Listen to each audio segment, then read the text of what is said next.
Ahora vamos con hablar del tema con Sassi, que es una iluminada, una avesada en el tratamiento de Marco Rubio, que dio una conferencia contra el terrorismo. Y antes de que comiences a iluminarnos, te diría que ese es el fin último y que a todos nosotros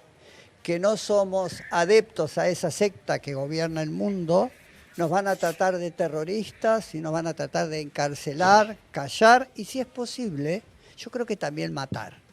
Así que te escuchamos, iluminanos, así. Bueno, traje algunas claves para empezar a hablar de esta cumbre que se celebró en el mes de julio, hace algunas semanas, convocada por Marco Rubio y convocada básicamente, bueno, atendieron el llamado básicamente todos sus estados aliados, pero no solo. O sea, creo que cuando empezamos a hablar de esto, caemos, muchos comunicadores de izquierda han caído en básicamente llamarla una cumbre de la extrema derecha, cuando no, es mucho más preocupante que eso. O sea, atienden el llamado más o menos 66 países, no todos ellos, también hay que decirlo, envían delegaciones oficiales, diplomáticas, muchos de ellos mandan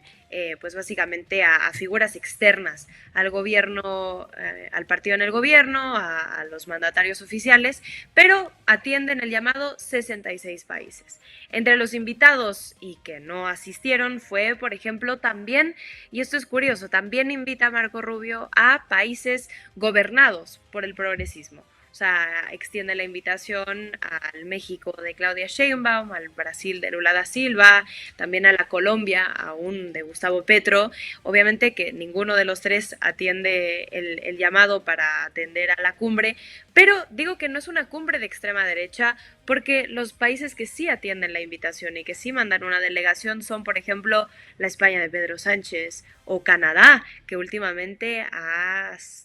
se ha enfrentado a Trump, al menos en lo discursivo, pues también manda una delegación. Y creo que ahí nos debemos centrar en lo más peligroso de esta cumbre, que mientras que hace unos años, hace algunas décadas, esa etiqueta de terrorista lanzada a diestra y siniestra parecía como algo de lunáticos o de fascistas, hoy es más bien, y parece ser por esta cumbre, un consenso de sistema. O sea, desde, sí, gobiernos de extrema derecha, porque es evidente que vimos pues a la Italia de Meloni,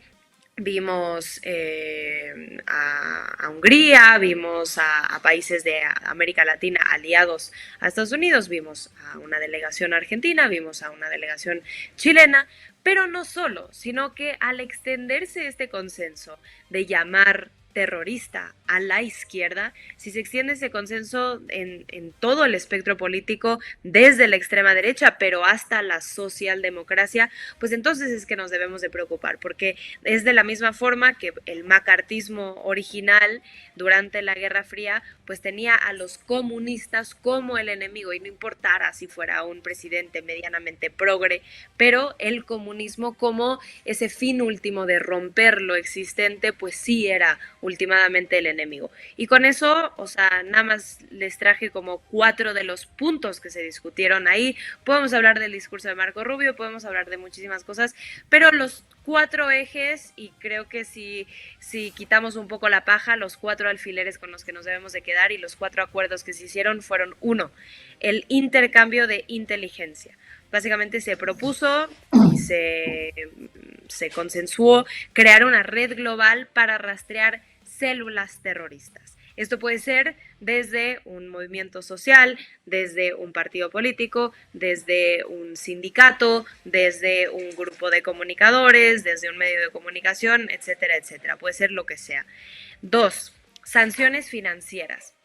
Se acordó básicamente perseguir el financiamiento de los pues organizaciones